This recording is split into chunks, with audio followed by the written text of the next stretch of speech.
Hora H do Agro, com Kellen Severo. Oferecimento Ihara. Olá, sejam muito bem-vindos ao Hora H do Agro, um programa onde discutimos e analisamos os temas que mais importam para o agronegócio brasileiro. Projeto de lei do governador de Goiás, Ronaldo Caiado, é aprovado na Assembleia Legislativa do Estado. A medida cria um fundo de infraestrutura com a contribuição financeira do agro. Na semana, discussões sobre o tema foram marcadas por protestos de agropecuaristas contrários à medida. No Paraná, governador Ratinho Júnior também apresenta projeto de taxação, mas medida é retirada da pauta. Você vai ver também que no Brasil começa a exportação de milho para a China na próxima semana. E nesta edição você vai saber os impactos para o mercado. E ainda, projeto que moderniza a legislação dos pesticidas deve ser votado na Comissão de Agricultura do Senado na próxima semana. O plano tramita no Congresso desde 1999. Tudo isso e mais nesta edição do Hora H do Agro, que já está no ar. A Assembleia Legislativa de Goiás aprovou na quarta-feira, por 22 votos a favor e 14 contra, a criação de um fundo de infraestrutura com a contribuição financeira do agronegócio, classificado pelas entidades do setor produtivo de taxação. Durante a análise do projeto na Assembleia Legislativa de Goiás, na terça-feira, agropecuaristas protestaram contra o projeto e a sessão precisou ser adiada. Agora o projeto segue para aprovação do governador do estado, Ronaldo Caiado, que foi quem propôs a medida. A assessoria do governador informou que ele aguarda a devolução do projeto de lei para que seja então sancionado. O fundo começará a partir de 2023 e tem validade pré-estabelecida por 4 anos. A gente vai abordar esse tema agora com o presidente da Associação dos Produtores de Soja e Milho de Goiás, o Joel Haganin, que está conosco. Joel, uma satisfação recebê-lo aqui na Jovem Pan News. Satisfação para a Soja Goiás participar do seu programa e também gratidão pela oportunidade de podermos nos dirigir aos agropecuaristas de todo o Brasil. Agropecuaristas e também a audiência urbana espalhada por todo o país que nos acompanha. Joel, a gente quer muito te ouvir e entender, no primeiro momento, como a ProSoja de Goiás recebeu essa notícia da aprovação de uma nova taxa. E você acredita que vai ter quais impactos por aí? Então, nós da ProSoja Goiás estamos muito preocupados, né, com a aprovação dessa nova taxa que vai incidir sobre os produtos agropecuários produzidos no estado de Goiás. Nós classificamos essa atitude sim, como bastante incoerente por parte do governo do estado e também caracterizamos como impositiva, porque ela não foi amplamente discutida com o setor. Essa questão de não ter sido discutida e rapidamente ter sido aprovada é algo que vocês entendem que naturalmente é irreversível nesse momento? Teve até uma mobilização de agropecuaristas na terça-feira que adiou a decisão para quarta, mas o plenário da Assembleia decidiu por aprovar essa taxa. Nesse momento, vocês acham que tem alguma chance de reverter a decisão da Assembleia? Existe no estado de Goiás existe um alinhamento entre o governo do estado de Goiás e a Assembleia Legislativa, e isso realmente facilitou a aprovação do projeto, mesmo diante das manifestações que houveram de contrariedade das associações e também dos produtores, e a gente acredita que a reversão é bastante difícil, né? Nós estamos estudando, né, após a aprovação desse projeto, estamos estudando o que pode ser feito. Isso ainda depende da sanção do governador e também a cobrança ainda depende da regulamentação dessa lei, que deve passar por um decreto que vai direcionar aí as taxas, os produtos, os prazos que serão tomados dentro desse projeto de lei. Agora, Joel, a ProSoja Goiás acredita que vai haver uma melhoria na infraestrutura do estado, porque, para quem está menos familiarizado com esse tema, a proposta do governador do estado de Goiás foi criar uma taxa extra, cerca de 1,65% sobre a comercialização de produtos como a soja, por exemplo, e esse recurso daria origem a um fundo para investimento em infraestrutura. Objetivamente, o setor agropecuário é um dos que mais demanda e precisa de boas estradas, boas pontes, de boa infraestrutura. Vocês têm uma crença de que o dinheiro vai servir para aquilo que ele está sendo criado?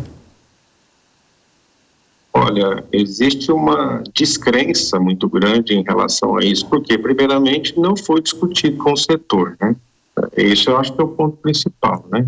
Quando as coisas são tratadas com falta de transparência, a gente sempre tem aquela questão de tratar isso como uma revolta em relação à criação desse tipo de taxação. A justificativa do governador foi muito clara, né? Cria-se uma taxação porque o Estado tem problemas com a arrecadação. O que não é verdade, porque quem quiser entrar no portal de transparência do Estado vai perceber que não houve queda de arrecadação e isso nos preocupa bastante. Então, por que criar algo para resolver a queda de arrecadação e destinar para investimento em infraestrutura? É algo bastante incoerente e que nós, produtores, que não somos ingênuos, né, estamos bastante desconfiados de como isso vai ser tratado daqui para frente, observando exemplos de outros estados que têm o fundo e que tiveram seus recursos originários, né, destinados a outras funções que não aquelas pré-determinadas na lei. Muito bem, é uma preocupação bastante pertinente. A gente já viu essa história acontecendo, de fato, em outros estados do Centro-Oeste. Em uma ocasião, ainda aqui no Hora H do Agro, entrevistando o governador de Goiás, Ronaldo Caiado, eu mencionei que em algum momento no estado de Mato Grosso, parte do recurso foi usado, inclusive, para obras da Copa, né? Então, os produtores do Brasil têm uma lembrança e, por isso, todo esse temor e essa preocupação com as novas taxas. Uma pergunta adicional a você, Joel, é se você acredita que pode haver um aumento da alíquota da contribuição, que hoje, como eu mencionei há pouco, está ao redor de 1,65% sobre a comercialização de soja, não é? Sim, para haver um aumento de alíquota, como ela está fixada a um teto máximo, tem que haver uma mudança da lei originária, né? O que pode acontecer, porque todas as tratativas após a sanção da lei, e pode acontecer uma majoração da alíquota, né, até esse teto máximo. Pode acontecer a inclusão de outras atividades agropecuárias dentro desse mesmo escopo da lei. E isso é muito, deixa os agricultores bastante vulneráveis a qualquer decreto que possa vir a ser publicado nos próximos 4 anos e que orienta a lei a uma majoração dessas taxas, né, até esse teto máximo de 1,65.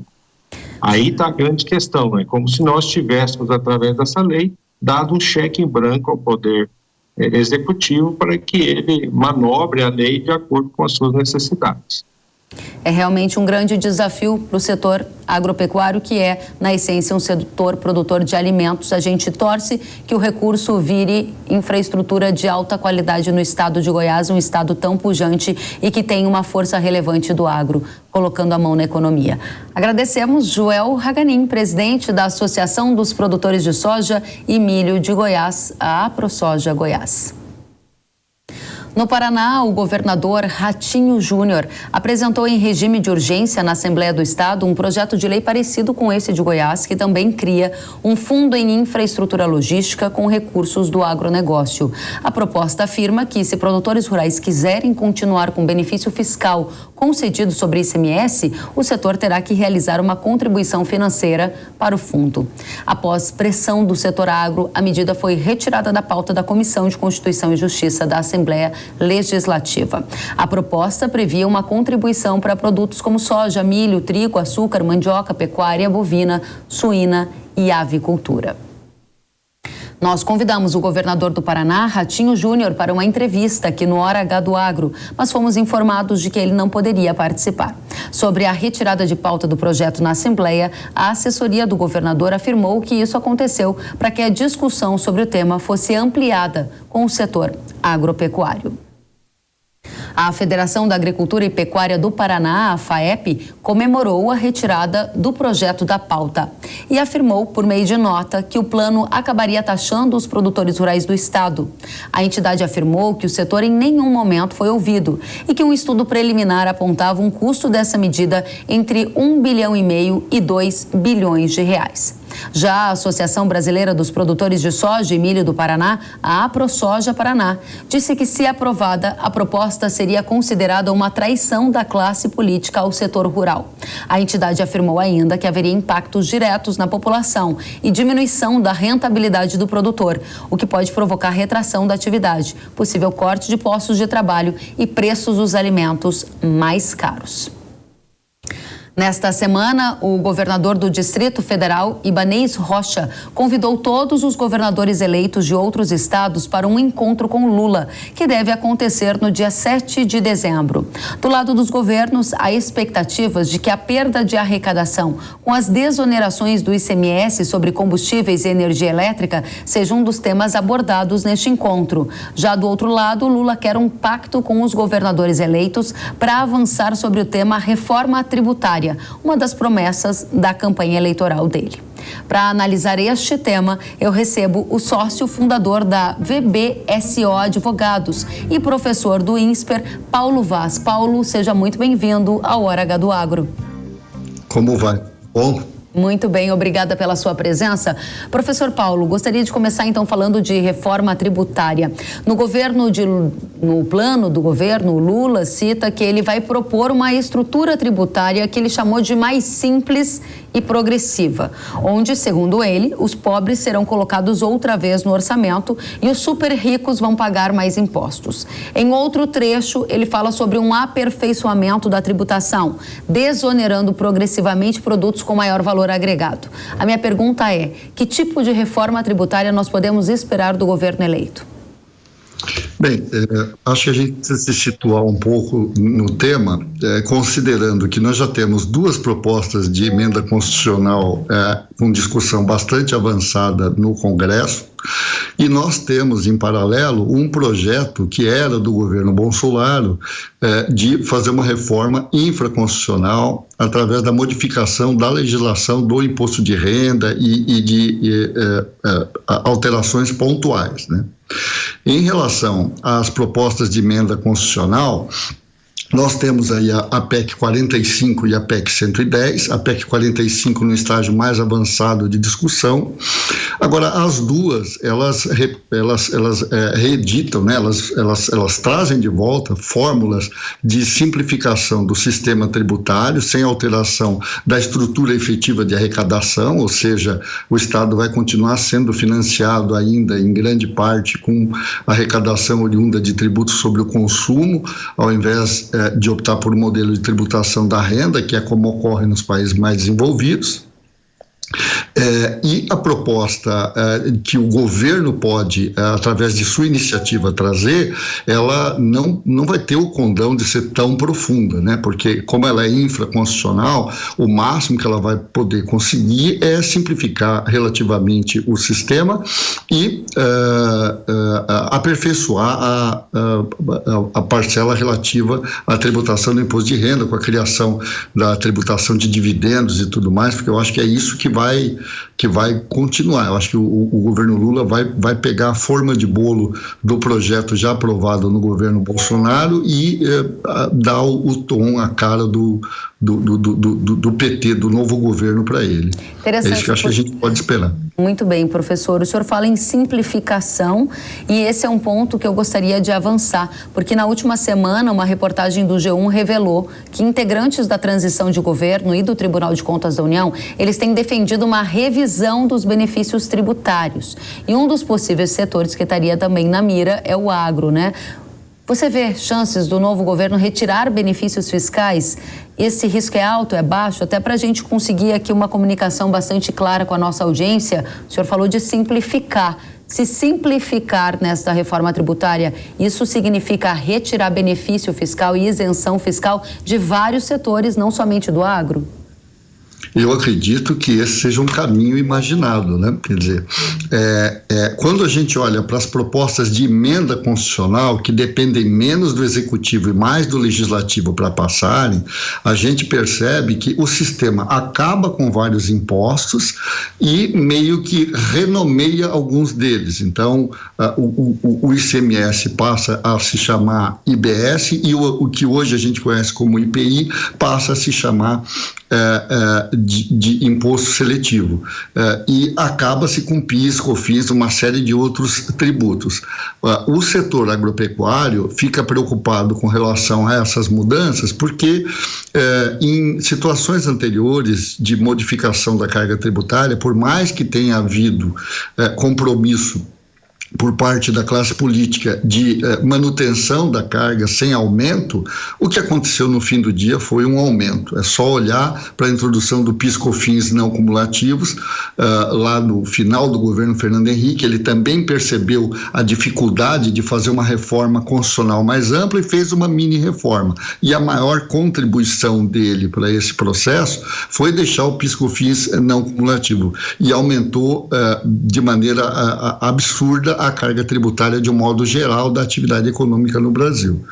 Quando a gente olha para o agro, a gente tem que entender uma coisa: o agro é um setor fortemente exportador, ele responde por aproximadamente 50% da balança comercial, cerca de 1/4 do PIB e, considerado de ponta a ponta, pode-se dizer que ele contribui com cerca de 18 a 20% da carga tributária total. Com base nesse desenho de números, muitos críticos do setor acabam dizendo que o setor tem privilégio, quando ele não tem, né? A grande questão da tributação do setor agro, que é um setor que, como exporta muito, já todos na economia conhecem o ditado que não se exporta tributos, né? Você não exporta imposto. Se o teu produto chega com preço com imposto dentro, ele não chega, né? Ele não é comprado. Então, o Brasil, lá nos anos 90, adotou um caminho que era de desoneração da exportação, mas isso válido para qualquer área da economia, né? Não é só um privilégio do agro. E o desenho atual é um desenho que desonera a tributação na forma de diferimento. Esse diferimento ele vira uma espécie de exoneração completa a hora que o produto é exportado.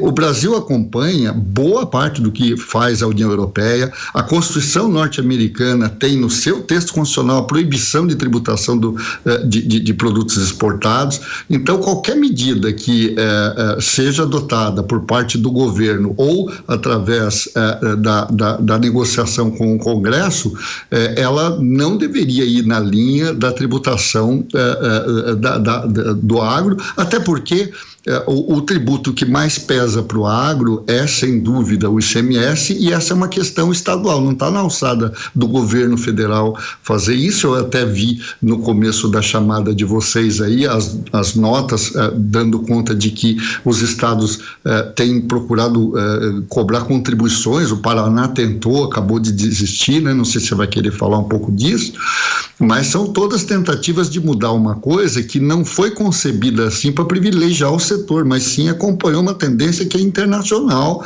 e que, se modificada, vai colocar o Brasil numa posição de vulnerabilidade. Interessantíssimo, professor. Então, eu vou pegar um gancho do que o senhor acabou de dizer.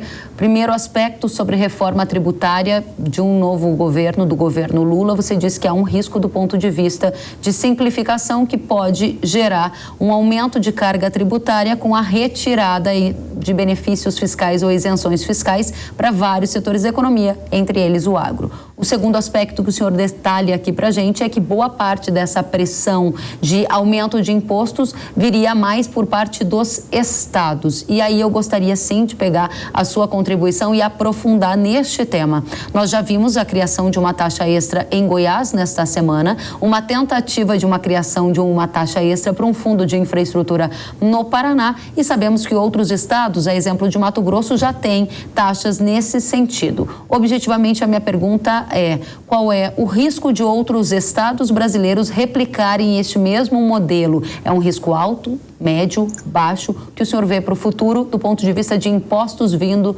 por parte dos governadores? Eu acredito que sim, e tem uma pegadinha, né? Os estados, o Mato Grosso do Sul, Goiás, Tocantins, agora mais recentemente o Paraná, particularmente os estados são fortes no agro, eles têm tentado buscar um ardil para poder tributar uma operação que, do ponto de vista constitucional, é imune, né? Por quê? Porque como é que funciona o ICMS no estado, como eu havia dito? O produtor vai dar a saída do produto para comercialização e existe uma regra que difere, os estados invariavelmente adotam esse sistema. O ICMS fica diferido para ocorrer a incidência somente se houver uma saída interestadual ou uma operação que não destine ao exterior o produto, né?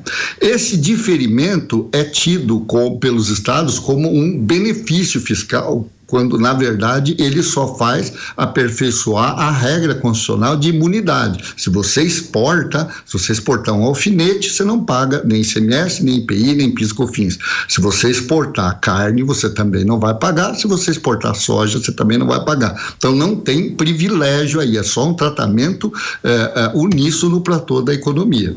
Os estados estão usando um ardil que é, olha, para você fazer jus do diferimento, para você não ter que pagar o ICMS, você teria que pagar uma taxa, e aí cada estado adotou uma fórmula de recolhimento desse valor e deu um nome especial para essa taxa, mas essa taxa, ela é inconstitucional, porque ela acaba rompendo com a regra constitucional de desoneração do produto exportado para fins de ICMS. A criação de uma contribuição dessa natureza não encontra guarida no texto da Constituição. Os estados não têm competência constitucional hoje para poder impor isso, e a revogação dos benefícios estaduais que são assumidos com o ônus de produzir, por exemplo, ela não pode valer no próprio exercício em que ela é instituída. Ela tem que valer para o exercício seguinte. E não tenho dúvida de que os estados não pretendem revogar efetivamente as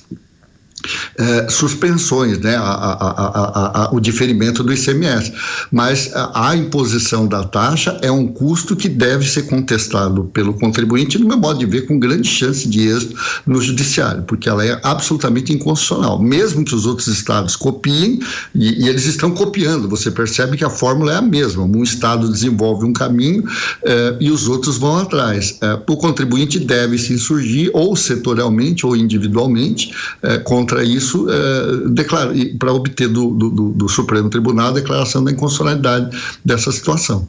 Muito bem. Professor, para a gente encerrar, eu gostaria então que o senhor deixasse aqui para a nossa audiência a sua visão sobre quais são os riscos que o setor produtivo, o setor de alimentos, o setor agro tem a partir deste momento, seja via um novo governo federal, seja via os governos estaduais, alguns reeleitos, outros que vão começar uma nova jornada. A gente quer entender em que momento nós estamos, porque afinal de contas isso impacta no custo de produção, impacta num planejamento futuro da atividade agrícola e agropecuária que tem altos riscos inerentes à sua atividade, né?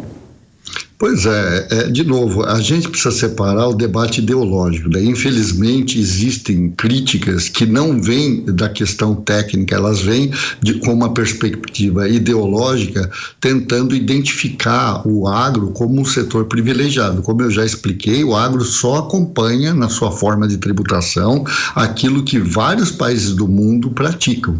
E o Brasil fica fora do jogo ou fica com seu produto fortemente ameaçado de ficar fora da regra de concorrência internacional se ele mexer nisso. As propostas de emenda constitucional, elas procuram salvaguardar o setor agro disso, é verdade, particularmente a produção de alimentos e a produção e a exportação desses produtos, o texto constitucional, ela procura salvaguardar, mas como toda mudança, o setor fica meio preocupado que na última hora sai um texto meio torto que possa trazer alguma preocupação de aumento da carga tributária. Uma das propostas de reforma fala em usar um critério de cumprimento de legislação socioambiental para instituir contribuições de intervenção no domínio econômico. O que isso quer dizer, né?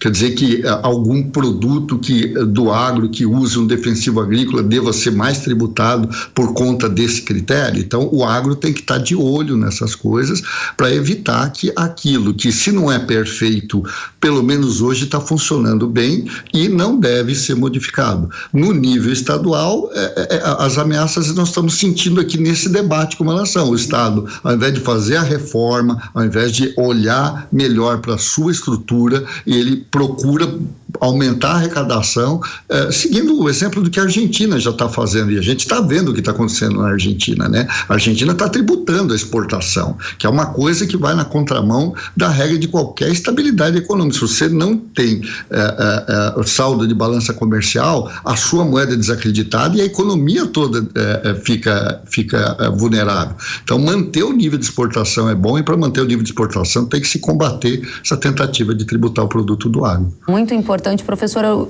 preciso fazer mais uma pergunta, porque o senhor tocou num tema que é de alto interesse da nossa audiência. Você citou o exemplo da Argentina e disse ainda que a Argentina está tributando as exportações. A gente tem conhecimento disso já faz um tempo. Aqui no Brasil, há um amplo debate sobre os riscos disso acontecer sobre o setor agropecuário. E aí eu gostaria de saber, na sua avaliação, se esse é um risco real ou não. Nenhum governo pensaria dessa forma, até pelos efeitos econômicos que traria. Eu imagino o seguinte: para que o governo consiga fazer isso, ele depende do Congresso. É o Congresso que pode mexer na regra constitucional de que o produto exportado não sofre a incidência do ICMS, e é o Congresso que pode tentar modificar outras legislações para criar tributos que acabem onerando essa situação de exportação. No nível interno, aquilo que é chamado de benefícios é restrito a uma série muito pequena de produtos. Nós podemos falar, por exemplo, da cesta básica. Isso não pode ser modificado porque atinge diretamente a população mais pobre. Então, a classe política, no meu modo de ver, vai dar um tiro no pé. Ela vai trair não só o agro contra a própria população, se ela tentar mexer nessa estrutura. O que o país precisa é de uma reforma de Estado e uma reforma constitucional que racionalize o sistema, mas que não aumente a carga que já existe hoje. É isso que eu penso. Professor Paulo Vaz, sócio fundador da VBSO Advogados e também professor do INSPER, agradeço pelos importantes esclarecimentos à nossa audiência aqui na Jovem Pan News, e fica o convite para você voltar mais vezes. Até a próxima. Voltarei com prazer, foi um prazer estar aqui hoje. Muito obrigada para a gente também. E o Brasil já tem data para iniciar as exportações de milho para a China. Depois de anos de tratativas, o país passará a exportar milho para os chineses na próxima semana, disse o Ministério da Agricultura. A gente acompanhou com muita atenção esse noticiário. E a gente acompanha também informações de agências de notícias que disseram que as embarcações estão próximas a deixar o país. O início da exportação do cereal marca o começo de uma nova era na relação comercial entre os países, com efeitos diretos na pauta exportadora do agronegócio brasileiro. A Associação Nacional dos Exportadores de Cereais afirma que o objetivo do Brasil é conseguir embarcar 6 milhões de toneladas em 2023. Já fontes de tradings e consultorias me disseram que o volume de milho do Brasil aos chineses pode chegar a 10 milhões de toneladas no próximo ano. E sobre este tema, o diretor executivo da Associação Brasileira dos Produtores de Milho, Glauber Silveira, fez um alerta ao setor de carnes, que depende do milho brasileiro. Ao Hora H do Agro, ele afirmou que com a entrada de um comprador do tamanho da China, o setor de proteína animal, que utiliza o milho para ração animal, vai precisar se preparar. Vamos conferir.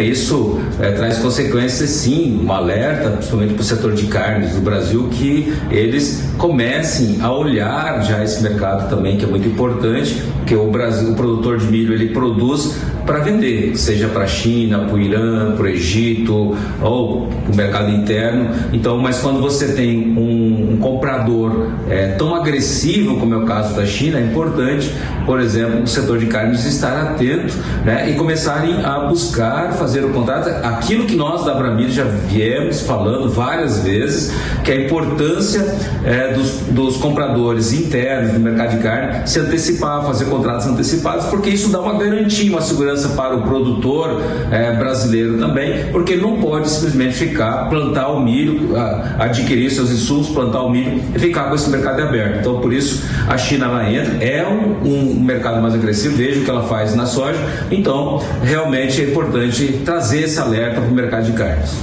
Glauber, conta pra gente qual é a expectativa de volume a ser embarcado do Brasil para a China, na sua opinião. Olha, nós não acreditamos assim em grandes volumes de embarque, né? Eu acho que porque a China também, eu acredito que ela não vai, né, fazer esses grandes volumes. Então é claro que o Brasil tem uma estimativa de exportar na próxima safra de 2023 em torno de 47 a 50 milhões ou 40, vai depender muito de quanto o Brasil vai produzir, é o que ele vai exportar. Então tá se estimando que o Brasil vai produzir 126 milhões de toneladas. Se ele produzir isso, nós teremos aí 47, 50 milhões de toneladas para exportação. Então, na safra passada, nós exportamos já um bom volume. Então, é claro que a China entra agora, mas eu não creio que ela vai entrar importando 10 milhões de toneladas. E sim, ela vai entrar com calma no mercado, porque senão ela acaba, aí sim, ela vai fazer o preço subir e ela acaba ela mesma pagando mais. Você falou em preços. Qual a perspectiva para os preços do milho? Com relação aos preços, né, com esse início de embarques de milho, é claro que esses embarques não vão influenciar tanto o mercado de uma forma muito direta. O que acontece, é importante deixar claro que o preço de milho, assim como o preço de soja, é mercado internacional, é commodity, né? Então o que vai determinar o preço do milho, o que é? É simplesmente o quanto vai produzir e o quanto vai consumir. A gente tem uma expectativa, por exemplo, de uma produção menor de outros países, mas o Brasil tem uma estimativa de preço maior, mas em compensação também há uma previsão de diminuição do consumo mundial de milho. Então não se crê em preços assim muito elevados do milho dentro do que é aquilo que ele está aí. Então o que vai determinar muitas vezes é o mercado interno. Você pode ter, no caso no mercado interno localizado, você ter realmente, por exemplo, uma diferenciação, principalmente no caso da compra por empresas de etanol. Isso sim, elas influenciam localmente o preço, mas agora o começo de exportação não vai determinar o preço, e simplesmente a produtividade, a produção e o mercado de oferta e consumo. Muito obrigada, Glauber Silveira, que é diretor executivo da Associação Brasileira dos Produtores de Milho, a Abramilho. E a gente vai ouvir também a Associação Brasileira de Proteína Animal, que defendeu a criação de um sistema em que as vendas de milho sejam informadas antecipadamente, para que o setor de carnes se programe com as compras do cereal. Vamos acompanhar o que disse o presidente da Associação da ABPA, o Ricardo Santin. O início das compras para a China vai depender do tamanho da vontade que a China tem de comprar e do volume que será vendido. É por isso que voltamos a insistir, nesse caso especificamente, com o governo brasileiro, Ministério da Agricultura, para que haja um sistema de informação dessas vendas que sejam informadas ao governo antecipadamente. Porque hoje ninguém sabe quanto a China vai comprar. A China compra milho dos Estados Unidos, comprava da Ucrânia, tem uma diminuição da sua produção, ninguém sabe qual é o volume e a expectativa que a China tem de compras no Brasil. Por isso nós estamos atentos, acompanhando, reforçando o pedido ao governo, inclusive, de que tenha esse sistema de exportações informadas antecipadamente, para que haja transparência no setor. Para que essa transparência ajude sim ao nosso produtor de milho ter mais produção, a China vem aqui comprar, vai ajudar a gente a ter mais produção, e é o que nós queremos. Produção cada vez maior, mais suficiente para ajudar o mundo nas exportações, como de fato já estamos ajudando. Muito obrigada, Ricardo Santin, presidente da Associação Brasileira de Proteína Animal, pelas suas considerações, pelo comentário a esta notícia. E a gente vai aprofundar a análise agora com o Matheus Pereira, que é diretor da Pátria Agronegócio e está conosco aqui na Jovem Pan News. Primeiramente, seja muito bem-vindo, Matheus. Olá, Kellen. Prazerão estar aqui conversando contigo. Bora lá, esclarecer um pouco sobre esse mercado. Exatamente. Bora lá, porque a gente tem muito para saber. Quero começar trazendo uma repercussão que a gente ouviu há pouco da Associação Brasileira dos Produtores de Milho, a Abramilho, que disse que há uma expectativa de que os volumes no começo agora, comprados pela China, sejam pequenos, que ela faça que nem na época lá quando começou a comprar soja do Brasil, de pouco em pouco. Para começo de conversa, o que a Pátria Agronegócios espera de volume de compra da China pelo milho brasileiro em 2023? Olha, muito bem, cara. A gente tem uma visão um pouco diferente, né, do que a Abramilho pode estar, enfim, visualizando no mercado brasileiro com a entrada da China aqui nas compras do nosso grão, uma vez que é diferente, né, a realidade hoje da China no termo da demanda e necessidade por esse grão ser adquirido do Brasil. Lá, quando a gente abriu as exportações da nossa soja em direção à China, a gente não tinha nem tanta produção a ser exportada, nem a China tinha tanta necessidade de comprar a nossa oleaginosa. Realidade muito diferente da agora que a gente vive com o milho, viu, Kelly? A gente tem sim um superávit exportável do milho no país, que consegue comportar até mais do que 10 milhões de toneladas embarcadas anualmente do nosso grão. Claro, a depender de qualidade de lavoura, a depender de produção. Aqui na Pátria, né, nosso sistema de monitoramento de embarcações, a gente já notou, Kellen, que já existem 400 mil toneladas de milho já sendo preparadas para embarque para sair agora, durante o mês de novembro. A China está liberando a importação, o descarrego do milho, que será permitido a partir do dia 1º de dezembro. Ou seja, os chineses já estão articulando no atual momento, já adquirindo grão através de estatais, como o caso da COFCO, tem ampla presença aqui no nosso país, né, distribuída em todos os principais estados produtores de milho do Brasil, já estão fazendo a originação desse grão para embarque ainda dentro do mês de novembro dessas 400 mil toneladas. Então, sim, é diferente a realidade, a gente deve chegar assim com grandes volumes, né, importados pela China em 2023 pela alta necessidade e, claro, se a gente tiver uma produção saudável aí nesse próximo ciclo safra, Kellen. Muito bem, você está confirmando a nossa manchete, né, de expectativa de embarque já nos próximos dias, em linha com o que o Ministério da Agricultura informou aqui a Jovem Pan News, e você diz que há uma alta necessidade de milho por parte da China. A audiência da Jovem Pan não é uma audiência apenas de pessoas que fazem parte do agronegócio, mas também que estão em vários setores da economia. Explica pra gente por que há uma alta necessidade da China comprar milho. A gente sabe que a China comprava da Ucrânia, acho que parte da resposta vem daí. E o segundo ponto que eu gostaria de aprofundar com você. Você disse alta necessidade. Eu gostaria de transferir isso para volume. Quanto que a China vai comprar em 2023? Olha, Kellen, primeiro entendendo para onde vai esse milho dentro da China, né? Quase que a totalidade do milho importado pela China, assim como a nossa soja, ela vai para a cadeia de ração animal. A gente tem que talvez desmistificar que o nosso grão é embarcado do Brasil em direção ao país asiático para alimentar a boca do humano, né? Não é para alimentar o chinês por si só, é para alimentar o que alimenta o chinês, que no caso é destinado à cadeia de suínos, que é grande parte do consumo tanto da soja quanto do milho, é destinada à cadeia da alimentação de porcos, né? Suínos, leitões, e outra grande parcela seria para a alimentação de aves. Então, a gente vai destinar esse volume, né, especialmente a cadeia de ração animal. E a China, por que ela vem com tanta agressividade, com tanto apetite, né, tanto na América do Norte quanto na América do Sul? Iniciou muito antes, Kellen, desse problema, desse conflito que teve no leste europeu. Iniciou com a reconstrução do rebanho suíno chinês, né, depois daquela febre suína africana que aconteceu lá em 2019. Os chineses conseguiram restabelecer o rebanho total. Hoje a China tem um recorde de rebanho total de suínos que ultrapassa 1,2 bilhão de cabeças de suínos a serem alimentados com ração produzida aqui nas Américas, né, grão produzido aqui nas Américas. Então a China cresceu muito a demanda, ultrapassando a capacidade produtiva, né? A China, que sempre foi um grande produtor de milho, viu o crescimento do rebanho ultrapassar a capacidade de entrega do próprio produto doméstico. Então, a China, desde 2020, quando conseguiu restabelecer a saúde sanitária dentro do rebanho suíno, veio procurando milho nos Estados Unidos e, claro, todo esse conflito geopolítico no leste europeu, Rússia e Ucrânia, acabou intensificando, né, a falta de oferta ali de países próximos à China, que acabou, então, concentrando essas compras aqui para o Brasil, que, enfim, deverão ser um grande fator de catálise a preços. A China deve se tornar o maior importador do milho brasileiro em 2023, então é por necessidade realmente que a China tem vindo buscar esse grão aqui no nosso país. Vai chegar a 10 milhões de toneladas a compra chinesa de milho do Brasil? Muito provável que sim, Kelly. A totalidade da importação chinesa ela deve ultrapassar os 35 milhões de toneladas de milho, que seria também por mais um ano consecutivo a maior importadora de milho no planeta.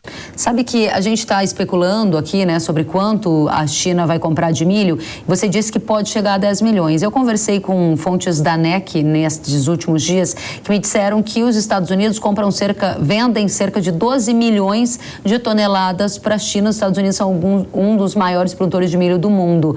Como que em tão curto espaço de tempo o Brasil encostaria ali nos Estados Unidos? Eu quero entender se isso é de fato viável, na sua opinião, e segundo, qual é o efeito disso na formação de preço aqui no mercado doméstico, para quem vende milho e para quem compra milho. Matheus. Olha, a primeira coisa, a capacidade, né, de a gente colocar esse milho, ela já vem pela nossa própria matriz de exportação, né? O Brasil ele tem a capacidade de embarque de 10 milhões a mais de toneladas de milho durante o ano comercial de 2023, e a China, né, como que a gente vai alcançar ou até ultrapassar eventualmente as exportações norte-americanas de milho em direção à China, é basicamente por preço e capacidade de entrega. A China hoje, até 2019, ela não era uma grande importadora de milho do planeta, não era nem relevante, perdia sempre para países da Europa, o México, ali, um grande importador de milho norte-americano, perdia até para Egito, né, que fica no norte da África, também um grande comprador de milho da Ucrânia. Porém, quando a China percebeu o tamanho da necessidade extra que precisaria de ração para comportar esse restabelecimento de rebanho suíno na China, ela viu, né, que necessitaria esses grandes volumes de importação. Então, de 2019, que não era nem uma grande relevante compradora de milho do planeta, ela se tornou, em 2020, a maior importadora de milho de todo o planeta. Então, a China, por volume de necessidade, ela consegue sim, Kellen, comportar esses alavancos, né, muito grandes das necessidades de compra. Preço ao mercado doméstico brasileiro, para o agricultor que vende o milho, para o consumidor que compra esse milho para ração animal, para outros destinos, biocombustíveis e etc. Muito bem, Kellen. Vale lembrar que hoje o milho brasileiro ele é cerca de 20% mais barato que o milho norte-americano disponível para embarque. Ou seja, a China está vendo uma grande oportunidade de compra, né, em adquirir o milho brasileiro com uma barganha de desconto.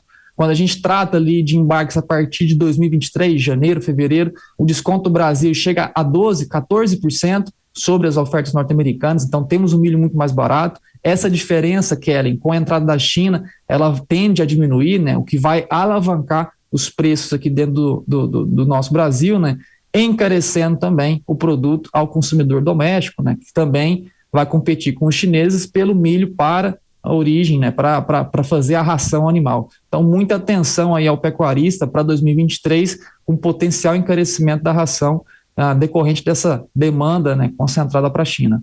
Eu sei que essas perguntas são complicadas, mas para a nossa audiência especializada em agro, há sempre uma busca por números que são números bastante representativos. A exemplo de uma saca de milho valendo R$100, a gente tem uma especulação ou um interesse de agricultores de rentabilizar o seu produto.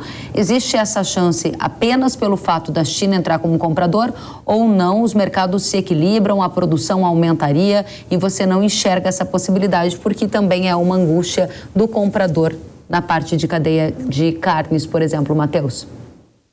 Olha, que num primeiro momento, né, a chegada da China ela vem a acelerar mais o ritmo da demanda do que a capacidade de reposição de oferta. O que eu digo, né? A safra de milho, de soja no Brasil, ela acontece 1 a 2 vezes por ano. A gente não consegue hoje, nesse exato momento, colocar milho no chão e colher ele até a entrada de dezembro para comportar essa demanda adicional chinesa. A gente vai comportar a chegada da China até uma nova colheita do milho com o que já temos em mãos, que até então era destinado já para os compradores do nosso milho em outros países, como a Europa, como a África, e agora, né, entra a China e um novo competidor pelo mesmo tanto de milho hoje disponível. Então, num primeiro momento, a gente vai ter essas reações agressivas ao mercado do milho, né? Os preços tendem a subir com mais intensidade diante, né, de uma grande compradora entrando no nosso mercado brasileiro. Porém, Kelly, sim, no longo prazo, na entrada de um novo plantio, de uma segunda safra de milho, que acontece agora, de meados de janeiro até meados de março, a gente deve ter um estímulo, né, aos produtores rurais que estarão vendo os preços reagindo com mais intensidade, terão estímulos aí também à expansão de área.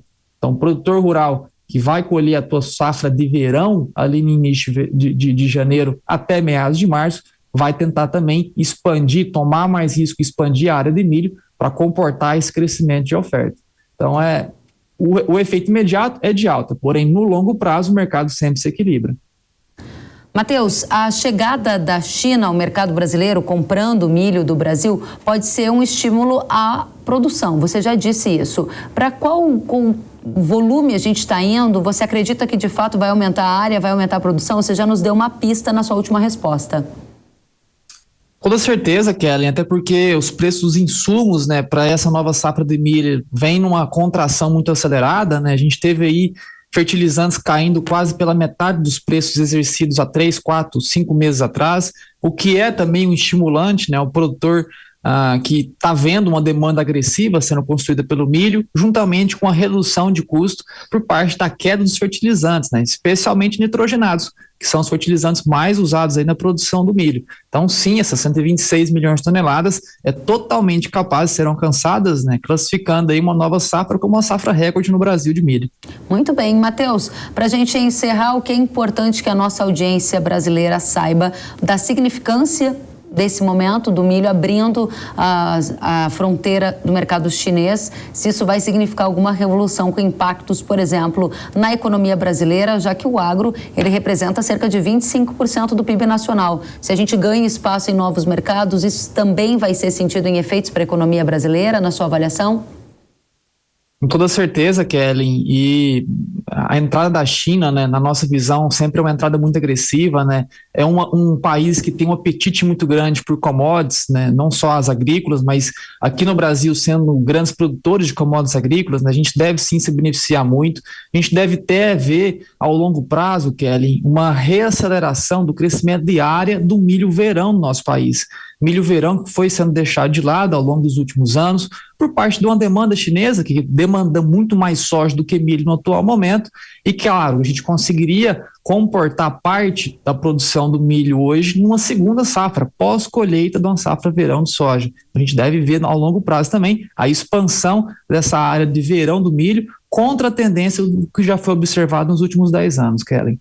Muito bem, Matheus, para a gente fechar esse ponto com você, eu gostaria de entender, na sua visão, o que a gente vai ter agora de novos marcos para a cultura do milho, né? Do ponto de vista de protagonismo que a cultura vai ganhar à medida que ela vai acessar novos mercados. Tem algo que te preocupa ou não? A gente só tem nesse momento motivos para comemorar.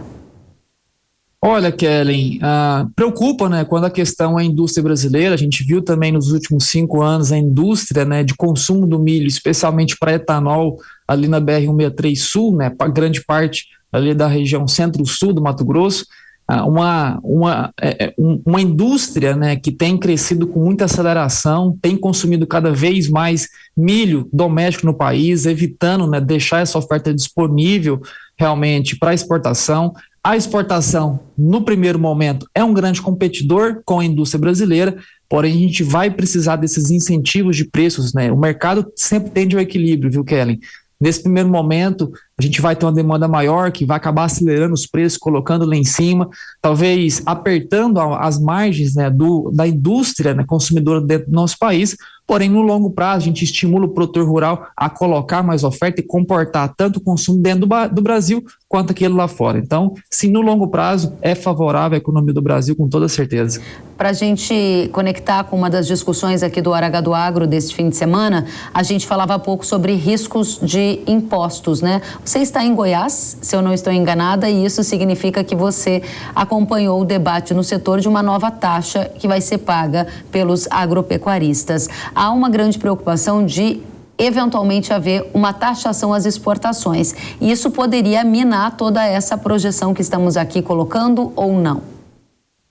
Com certeza, Kelly, em qualquer tarifação, né, que hoje impacte no livre mercado, né, na capacidade do Brasil ter concorrência, né, direta com grandes países também produtores, como o caso da Argentina ou o caso dos Estados Unidos, qualquer taxação ela limitaria, né, a capacidade do Brasil em se tornar um grande competidor pelo esse produto, por essa demanda em ascensão de matérias-primas. Então, nós aqui no estado de Goiás, aqui estou em Goiânia, no coração do centro-oeste brasileiro, a gente viu, né, ao longo dessas últimas semanas o nosso estado, né, incentivado pelo governador em colocar uma tributação estadual que acaba, né, tirando a competitividade do nosso estado. Esses empresários rurais, né, que se veem estimulados por preços agora em expandir produção, vão pensar 2, 3, 5, 10 vezes antes do que expandir a produção dentro do nosso estado ou procurar, né, fronteiras agrícolas que não têm interferência, né, no livre mercado, como tem acontecido agora dentro do nosso próprio estado de Goiás. Matheus Pereira, diretor da Pátria Agronegócios, uma satisfação recebê-lo aqui na Jovem Pan News. Fica o convite para voltar mais vezes. Até a próxima. Eu agradeço, um grande abraço a ti e a todos. Obrigada, igualmente. E o novo marco regulatório dos pesticidas deve ser analisado e votado na próxima reunião da Comissão de Agricultura do Senado, na terça-feira, dia 29 de novembro. Segundo a Frente Parlamentar da Agropecuária, a proposta que moderniza a legislação de pesticidas no Brasil foi debatida pela Comissão de Agricultura e Reforma Agrária do Senado nesta semana. E após leitura do relatório, foi concedido um pedido de vistas coletivo. Esse projeto de modernização da legislação dos defensivos agrícolas está tramitando no Congresso Nacional desde 1999. A medida prevê, por exemplo, que o Ministério da Agricultura assuma o papel de coordenação e gestão de todo o processo de registro, uso, comercialização e descarte dos agroquímicos. Mas vale aqui ressaltar, muito importante, que a Anvisa e o IBAMA continuam com seus papéis de avaliadores, de técnicos dos produtos, como ocorre atualmente. É um ótimo debate para a gente acompanhar. E nesta semana, a China registrou o número recorde de casos da Covid-19, com cidades de todo o país impondo bloqueios localizados, testes em massa e outras restrições. A agência de notícias Reuters revela que o ressurgimento de infecções, quase 3 anos após o surgimento da pandemia na cidade central de Wuhan, lança dúvidas sobre as esperanças dos investidores de que a China afrouxasse a sua política rígida de Covid-0, apesar das recentes medidas mais direcionadas terem sido anunciadas. Este tema segue no radar do agro, já que neste ano a política do presidente chinês Xi Jinping de tolerância zero para a Covid gerou impactos nas cadeias de suprimentos globais, com congestionamento no maior porto de contêineres do mundo, você deve estar lembrado.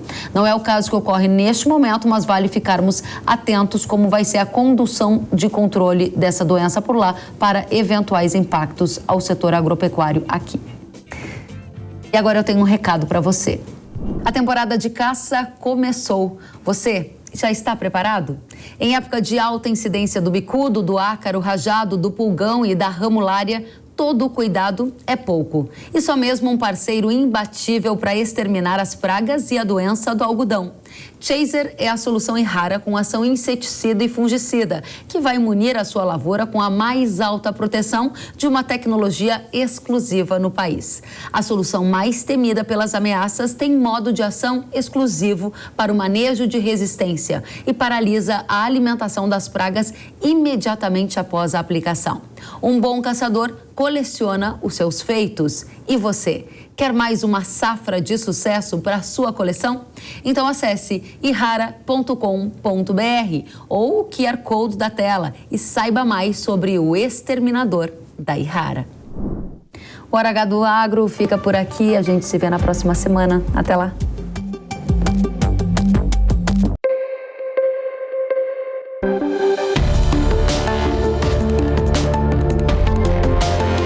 Hora H do Agro, com Kellen Severo. Oferecimento Yara. Realização Jovem Pan News.